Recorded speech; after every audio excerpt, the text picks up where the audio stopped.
Hi, Rob Lamb, Newfound Strength. We're going to do a self-resistant stretch for the upper traps and the shoulders. This is a pretty simple stretch you can do really anywhere. So I've kind of nicknamed this the Costco Stretch, as I tell folks, if I see you in line at Costco, you better be doing this stretch, because if you see me, I'm going to be stretching in that line. So this is a very simple stretch. It's going to come through the shoulders. It's going to come across the upper traps. There's a different arm position I'm going to show later on in the video where it'll actually come through the shoulders and down into the arms a little bit versus being up in the traps. If you have neck tension, which the average person has plenty of neck tension, this is going to be a very good stretch to help you out with getting rid of that tension. Let's talk quickly about some of the factors, the safety factors you need to know with this. This is a very safe stretch. If you have any severe cervical spine issues, this should still be a very safe stretch for you. However, if you're just not feeling it's safe enough to do, please realize you shouldn't do it. Take your own safety in consideration.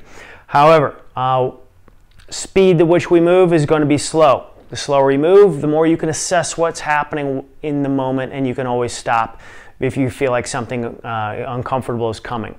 The amount of force that you use, we always start self-resistant stretching lightly, and then as you go along, you do many more repetitions and you can feel that everything is fine. You can increase the amount of forces that you're using against yourself, because you are going to contract one area. So in a demonstration, if I wanted to stretch out my bicep, I would be contracting on that bicep and you would see that hand come in, and then I'd use some other item, another part of my body, or maybe I'd use some external force like a doorway to hook against, and then to overstretch as I would move away, it would stretch that arm out. So we're going to move slow. We're going to start with light amount of force. The beginning movement, the beginning couple inches, sets the tone for the rest of it. So if I contract in lightly and then I start quickly and then I slowed it down, that very beginning quick little jerk will actually mess up what you're doing. So you want to start with a smooth transition and go into it. And the distance that you use, the distance that you travel through the stretch.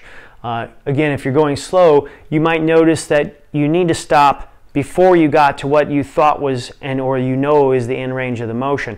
So in this video, you'll see my arm starting at the top and coming down. And again, this is a very safe stretch, so you will be able to pretty much do this complete distance. So what we're going to do is we're actually going to raise our hands up, push them together overhead. That's going to actually make the elbows want to pop out, and those traps around your neck we're actually going to want to shorten. What we're going to actually do, you'll see the elbows coming together, and that's my chest muscle that's actually pulling in, fighting the tension in the neck. And you'll see the elbows coming down, and that's our back muscle, the lats, those same muscles you'd use for a pull-up, that are actually going to pull the arms down out of the sky. And you'll feel a sensation, maybe not in the first couple, but you'll feel a sensation come across your back and through your shoulders.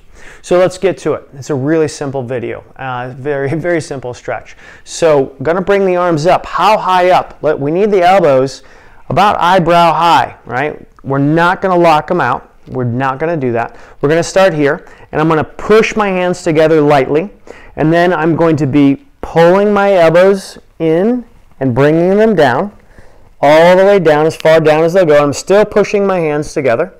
And I'm coming down, I'm bringing my hands down to my chest, and I'm trying to keep my elbows together.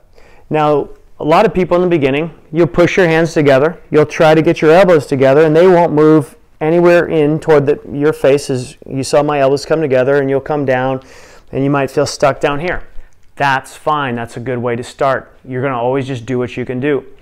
Let's talk about some long-term, short-term goals for this movement. On the long term, in range, we'd like to see you get your elbows together before you pass your nose. And in the short and medium term, I'd like to see you get your elbows together before they pass your chin.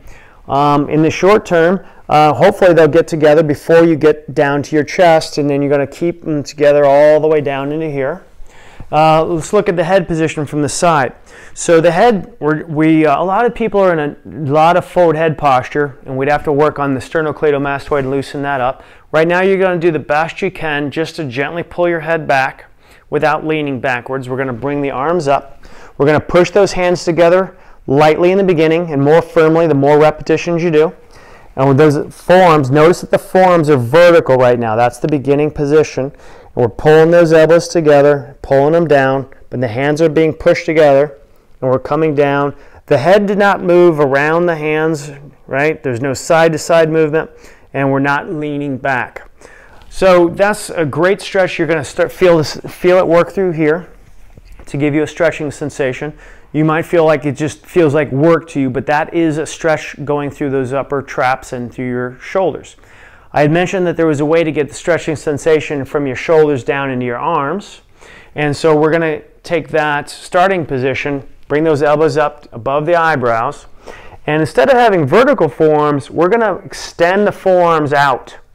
And then we're going to, here's a front view, and I'll show you a side view. So we're going to push them together and still do the exact same thing, trying to pull them together. You'll notice when you do this, it's a little bit harder to do than when the forearms are vertical. Here's a side view. My forearms are extended. My elbows are as high as my eyebrows. And I'm pulling the elbows together and I'm pulling them down. A common tendency is for the forearms to bend, the elbow to bend and the forearms to come back. You're going to resist that and you're going to keep the forearms out all the way down, trying to get your elbows to come together. And that typically, not always for everyone, because you will feel the stretches where you are the most tight.